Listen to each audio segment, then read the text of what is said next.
Hello everyone, स्वागत है आपका एजुकेशन मॉन्ग यूट्यूब चैनल में। और आज का हमारा टॉपिक है electric potential due to a uniformly charged hollow sphere. यानी कि अब हमें क्या निकालना है, पोटेंशियल निकालना है किसके लिए, हॉलो स्फीयर के केस में। अच्छा, ऐसा हॉलो स्फीयर वाली चीजें आपने थोड़ा सा याद करने की कोशिश करो, पिछले चैप्टर में भी पढ़ी हमने, ठीक है। वहां हमने क्या पढ़ा था, हॉलो स्फीयर के लिए इलेक्ट्रिक फील्ड निकाला था। और एक सॉलिड स्फीयर के लिए हमने पढ़े थे ना, गॉस लॉ के एप्लीकेशन पढ़े थे, ठीक है। तो वैसा ही कुछ आज हम करने वाले हैं हॉलो स्फीयर के लिए। अब हॉलो स्फीयर क्या होता है, हॉलो स्फीयर जैसा आप जानते हैं, अपने बचपन में क्रिकेट खेला होगा या अभी भी खेलते होंगे। तो टेनिस बॉल, ठीक है, सबसे अच्छा एग्जाम्पल क्या होता है, उसका सारा का सारा क्या होता है, आउटर पोर्शन में ही सारा का सारा मेटल प्रेजेंट होता है। अंदर क्या होता है, अंदर से खोखला होता है, यानी कि खोखला गोला बोल सकते हैं हॉलो स्फीयर, ठीक है। अब वो क्या कर रखा है, हमने उसे चार्ज दे रखा है। अब चार्ज दे रखा है तो उसके रिस्पेक्ट में हमें पोटेंशियल निकालना है। अब हॉलो स्फीयर के केस में जैसा कि हम जानते हैं कि तीन केस आने वाले हैं, कौन कौन से, स्फीयर के बाहर, स्फीयर के सरफेस पे और स्फीयर के अंदर। तो हम तीनों केस कंसिडर करेंगे। तो चलो देखते हैं हम किस तरीके से करेंगे। सबसे पहले तो स्फीयर के बारे में कुछ चीजें मेंशन कर लेते हैं। तो इसकी रेडियस के रिस्पेक्ट में हम कुछ लिख लेते हैं। चलो इस तरीके से लिखने, let us consider a hollow sphere, a hollow sphere having radius capital R and q charge is given on it। और इसको क्या कर दिया हमने, क्यू चार्ज दे दिया।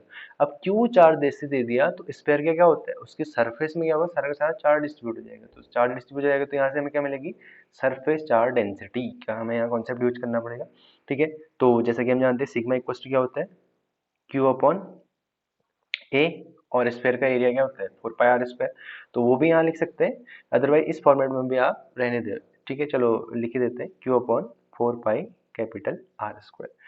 अब हमारे पास क्या आएंगे, यहाँ तीन केस आते हैं, ठीक है। कौन कौन से केस, तीन केस। सबसे पहले हम देखेंगे जब पॉइंट क्या है, आउटसाइड द स्फीयर, ठीक है। जब पॉइंट क्या है, आउटसाइड द स्फीयर, तो पहले वो वाला केस देखेंगे, फिर सरफेस पे, फिर इनसाइड वाला। तो चलो फटाफट से देखते हैं फिर। तो ये मैंने एक स्फीयर बना दिया है और इसकी रेडियस आर है। अब कैसा स्फीयर है, जैसा कि हम जानते हैं हॉलो स्फीयर है। हॉलो स्फीयर अंदर तो क्या होगा, खाली होगा। तो सिर्फ इस पोर्शन में ही क्या होगा, हमारा सारा का सारा मैटर प्रेजेंट होगा। इसको आप एक तरीके से और भी समझ सकते हो, जैसे मैंने बनाया टेनिस बॉल का एग्जांपल। ऐसे एक और बॉल होती है, कौन सी, प्लास्टिक की बॉल, वो भी अंदर से क्या होती है, खोखली होती है, अंदर से खाली होती है। सारा का मास कहाँ होता है, बाहर पे होता है, ठीक है। तो इस तरीके से एक और एग्जांपल ये भी समझ सकते हैं। तो मैंने इसको क्या दिया, क्यू चार्ज दे रखा है। क्यू चार्ज दे रखा है तो मैं लेट मान लेता हूँ क्यू प्लस चार्ज दे रखा है। तो वो चार्ज कहाँ आएगा, सारा का सारा इसका इस तरीके से क्या होगा, इसके पूरे सरफेस पे डिस्ट्रीब्यूट हो जाएगा। और इसका सेंटर पॉइंट में बोल देता हूँ ओ, ठीक है। और अब जो पॉइंट लेना है हमें, आउटसाइड लेना है, इससे आउटसाइड, तो आउटसाइड वाला कोई पॉइंट ले लेता हूँ मैं, एक ये, ठीक है। यहाँ पे मैंने पॉइंट P मेंशन कर लिया, जिसकी सेंटर से डिस्टेंस, हम मान लेते हैं कितनी, स्मॉल r, ठीक है।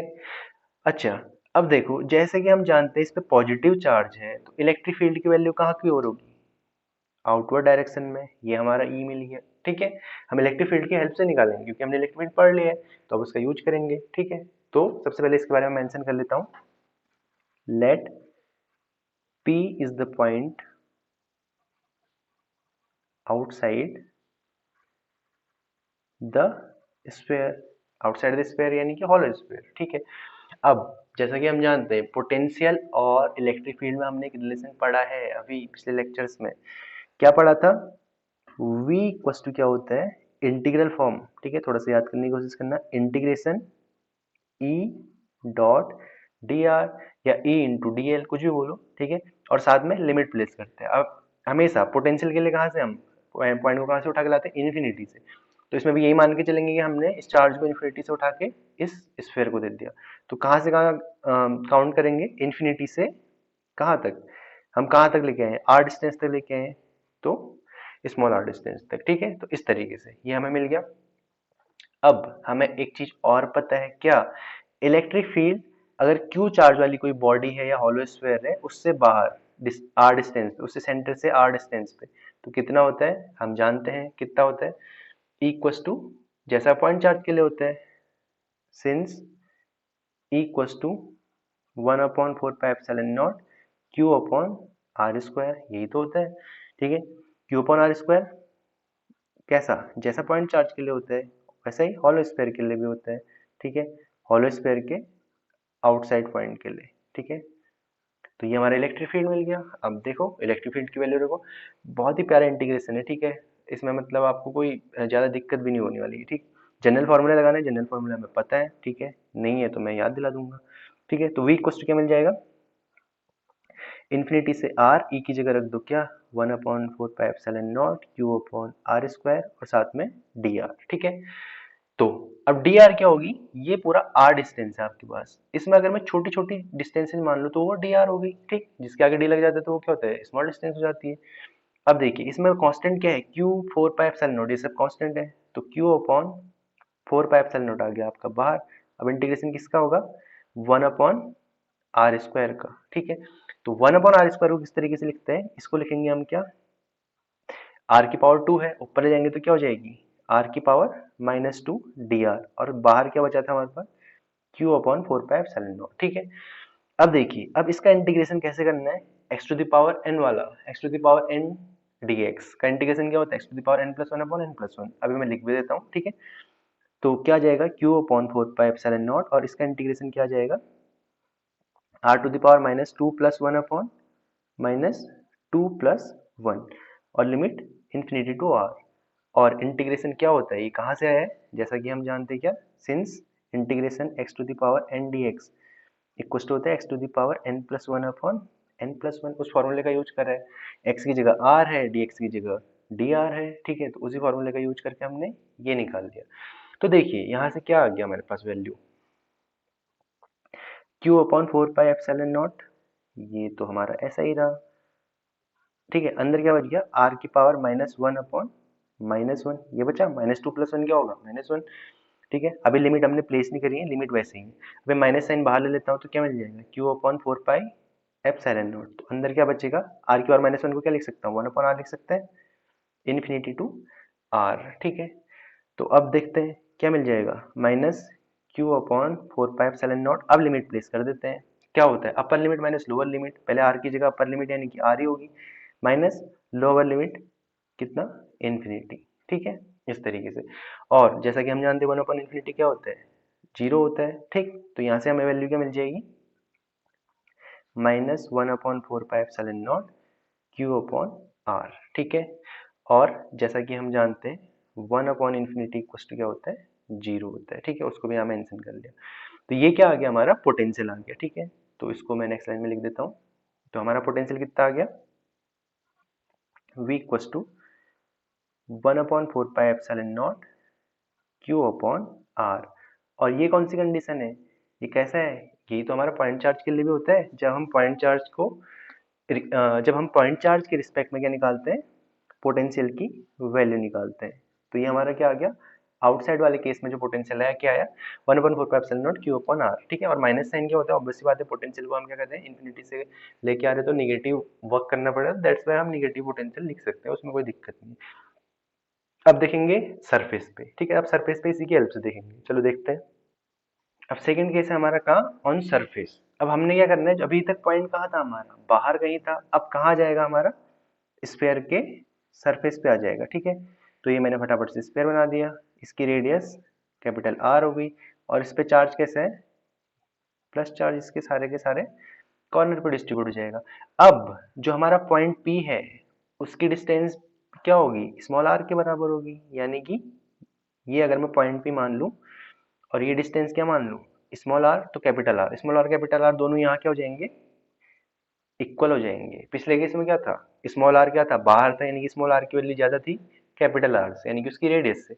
अब यहाँ क्या करेंगे, हम पिछले ही केस का यूज करेंगे। अब पिछले केस में हमारा कितना आया था, v equal to -1/4πε0 q upon small r. अब यहाँ क्या आ जाएगा, v equal to 1/4πε0 q upon r। ठीक है, माइनस साइन आप लिखो ना लिखो उससे फर्क नहीं पड़ता, हाँ ठीक है।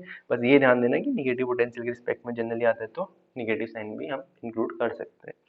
तो ऑन सरफेस निकल गया, ये तो बहुत ईजी है, ठीक है। अब देखते हैं इनसाइड द स्फीयर, ठीक है। अब हम कहाँ जाएंगे, इनसाइड द हॉलो स्फीयर, ठीक है, इनसाइड द स्फीयर, ठीक है। तो मैं फटाफट से स्फीयर का इनसाइड वाला पोर्शन बना देता हूँ। अब मैंने यहाँ क्या करा, मैंने यहाँ फटाफट से एक स्फीयर बना लिया और थोड़ा सा बड़ा बनाया साइज में, क्योंकि मुझे पॉइंट अंदर दिखाना था, तो इसलिए मैंने थोड़ा सा इसका साइज बड़ा कर दिया। अब जो हमारा पी पॉइंट है कहीं अंदर होगा, ठीक है, तो पी पॉइंट कहीं अंदर होगा, तो यहाँ कहीं मैं पी पॉइंट मान लेता हूँ ये, ठीक है। और इसकी डिस्टेंस क्या मान लेते हैं हम यहाँ, वो तो स्मॉल आर ही है, ठीक है।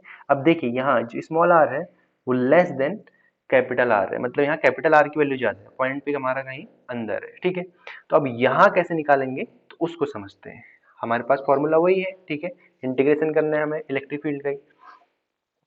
तो v इक्वल टू क्या होता है, integration e into D r, ठीक है, ये तो है, ठीक है। अच्छा अब देखिए, अब लिमिट कहाँ से कहाँ प्लेस करनी है, अब लिमिट कहाँ से कहाँ प्लेस करनी है, देखिए यहाँ लिमिट का थोड़ा सा खेल होगा, ठीक है। इन्फिनिटी से कहाँ लेके आए हम, आर तक, फिर आर से अंदर एक छोटी डिस्टेंस और स्मॉल आर तक चले गए। यहाँ हमें क्या करना पड़ेगा, इंटीग्रेशन तो इन्फिनिटी टू आर ही करना है, लेकिन उसको ब्रेक करके इन्फिनिटी से पहले यहाँ तक फिर इसके अंदर तक। क्यों, क्योंकि इनसाइड जो होता है ना इलेक्ट्रिक फील्ड वो अलग होता है और आउटसाइड अलग होता है हॉलो स्फीयर के केस में। इसी वजह से यहाँ दो ई की वैल्यू हमें दो तरीके से रखनी पड़ेगी, एक इनसाइड वाला, एक बाहर वाले पोर्शन में देखते हैं, ठीक है। मैं करके बताता हूँ। तो देखिए, एक तो आएगा इन्फिनिटी टू कैपिटल आर, यानी कि इन्फिनिटी यहाँ कहीं इन्फिनिटी होगा, इन्फिनिटी से उठा के लाए कैपिटल आर डिस्टेंस तक, ठीक है। एक तो वहां तक इंटीग्रेशन आएगा, ठीक है, ई का, ई फिर लिखता हूँ। और दूसरा इंटीग्रेशन कैपिटल आर से अंदर को, कैपिटल आर से अंदर एक स्मॉल आर तक गए हम, कैपिटल आर से स्मॉल आर तक, किसका, ई, इसको मैं बोल देता हूँ ई वन डी आर, और इसको बोल देता हूँ E two D R. E one E two क्या है, ई वन का है बाहर वाला इलेक्ट्रिक फील्ड है, ठीक है, बाहर वाले इलेक्ट्रिक फील्ड का केस, यानी कि हम जो फर्स्ट केस निकाला था। और इनसाइड वाला ई टू है, ठीक है। मैं यहाँ मेंशन भी कर देता हूँ, ई वन आउटसाइड का इलेक्ट्रिक फील्ड है, outside electric field, E two inside का इलेक्ट्रिक फील्ड है।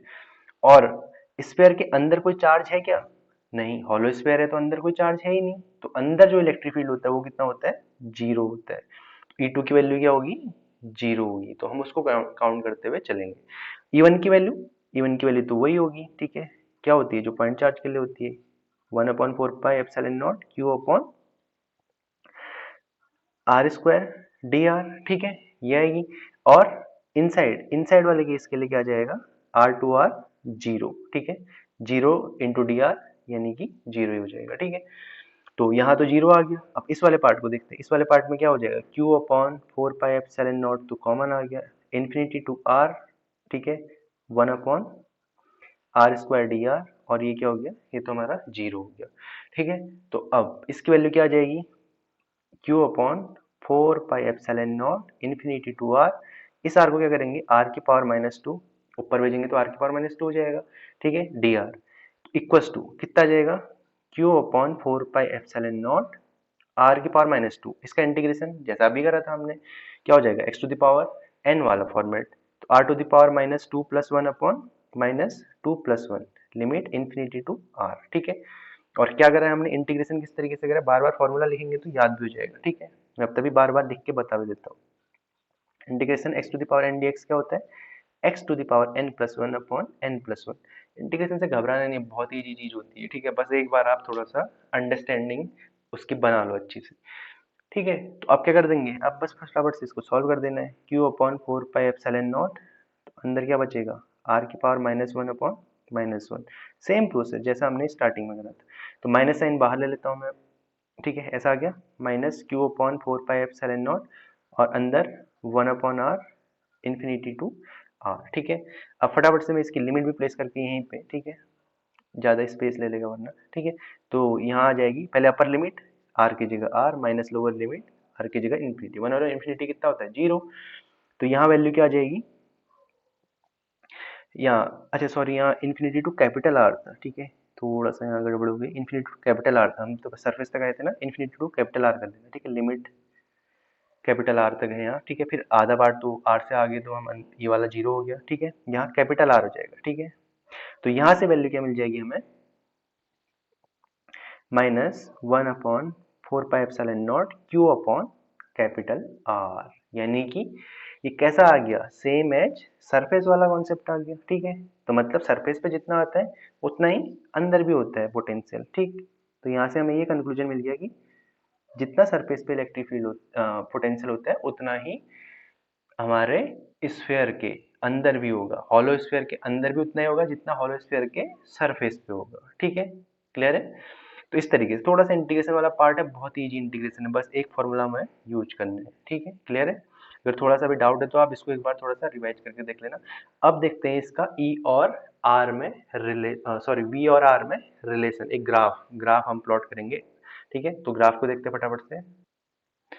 तो अब ग्राफ देखते हैं वी और आर के लिए, आर के बीच में स्फीयर के केस में, ठीक है, हॉलो स्फीयर के केस में। देखिए अब इनके बीच में रिलेशन क्या है, Q और 4πε0 तो कांस्टेंट है, तो V किस पे डिपेंड कर रहा है, R पे, ठीक है। तो आउटसाइड वाले केस में देखिए क्या है, V प्रोपोर्शनल टू 1/R, और इनसाइड वाले केस में, सरफेस और इनसाइड वाले केस में दोनों में सेम है, यानी कि V proportional to 1/ capital R बोल सकते हैं, लेकिन कैपिटल R की वैल्यू तो फिक्स है, ठीक है। तो अंदर इनसाइड से जब हम जाएंगे, ये हमारा क्या हो गया, ओरिजिन हो गया। तो अब इसके लिए जो ग्राफ आएगा, इनसाइड से सरफेस तक सेम ग्राफ आएगा, और उसके बाहर क्या आएगा, इनवर्स वाला ग्राफ ये फॉलो होगा।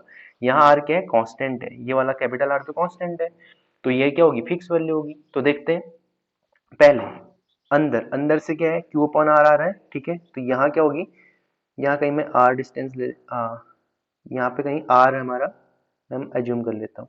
तो v की वैल्यू यहाँ पे कुछ है 1/4πε0 की, क्यू की कुछ वैल्यू होगी। तो हमारा ग्राफ किस तरीके से होगा, इस तरीके से यहाँ तक आएगा, ठीक है। ये इनसाइड से सरफेस तक पहुंच गया, यहाँ पे हमारा वी एस बोल देता हूँ, और ये वी इनसाइड, ये एस मतलब सरफेस। अब जैसे सरफेस से बाहर आए, आर की वैल्यू जैसे जैसे बढ़ रही है, तो क्या होगा, इनवर्स वाला ग्राफ आएगा।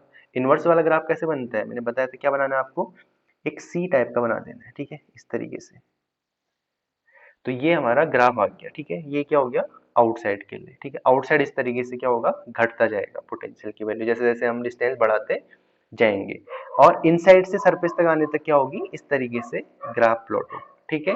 तो क्लियर है, तो इस तरीके से हमने क्या कर दिया, ग्राफ भी हमने इसका देख लिया। तो इसको भी आप देख लीजिए, कभी कभी एग्जाम में ग्राफ भी पूछ लिया जाता है, तो इस तरीके से हमारा ये ग्राफ, साथ में हमने पूरा उसका डिटेल में डेरिवेशन भी देख लिया। अब बाकी देखेंगे नेक्स्ट लेक्चर में।